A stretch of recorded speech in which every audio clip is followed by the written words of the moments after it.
ஆதியாகமம் 39ஆம் அதிகாரம் 3வது வசனம். கர்த்தர் அவனோடே இருக்கிறார் என்றும் அவன் செய்கிற யாவையும் கர்த்தர் வாய்க்க பண்ணுகிறார் என்றும் அவன் எஜமான் கண்டு. இங்க ஆண்டவருடைய வார்த்தை சொல்கிறது எஜமான், அதாவது போத்திபார் யோசேப்பு கூட ஆண்டவர் இருக்கிறதை கண்டார். அதே போல யோசேப்பு செய்கிற எல்லா காரியத்தையும் ஆண்டவர் வாய்க்க பண்ணுவதையும் கண்டார்.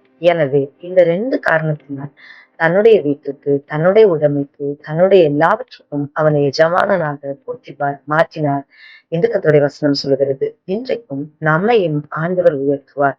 எந்த தாழ்ந்த நிலைமையில் நாம் இருந்தால் ஆண்டவரை நோக்கி பார்க்கும் பொழுது அந்த உயர்வை தேவன் நமக்கு கொடுக்கிறார். ஒரு எஜமானுடைய வீட்டுல ஒரு யோசேப்பை உயர்த்தின கர்த்தர் இன்றைக்கு இந்த வசனத்தை கேட்கிற உங்களை எல்லா நிலையிலும் உயர்த்துவார். இன்றைக்கு ஆண்டவர் நம்மோடு கூட இருக்கிறது சிலர் கண்டால் மாத்திரமே நமக்கு அந்த உயர்வு வரும்.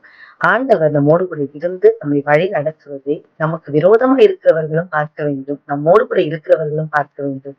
நம்ம எந்த அதிகாரத்துக்கு இருக்கிறோமோ அவர்களும் அதை பார்க்க வேண்டும். அப்பொழுது மாத்திரம்தான் அந்த உயர்வு நமக்கு உண்டாகும்.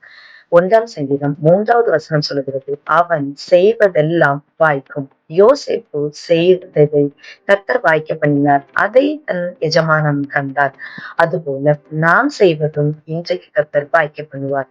அந்த சங்கீதத்துல வாசித்து பார்க்கும்போது இரவும் பகலும் அவருடைய வேதத்தில் தியானமா இருக்கிற மனுஷன் வாய்க்கவான். அந்த தியானமா இருக்கிற மனுஷன் செய்வது ஒவ்வொன்றும் ஆண்டவர் வாய்க்க செய்வார். இன்னைக்கு நாம் ஜெபிக்கிறோம், ஒரு நாள் ஜெபித்து சோர்ந்து போகிறோம். ஆனால் தொடர்ந்து ஜெபிக்க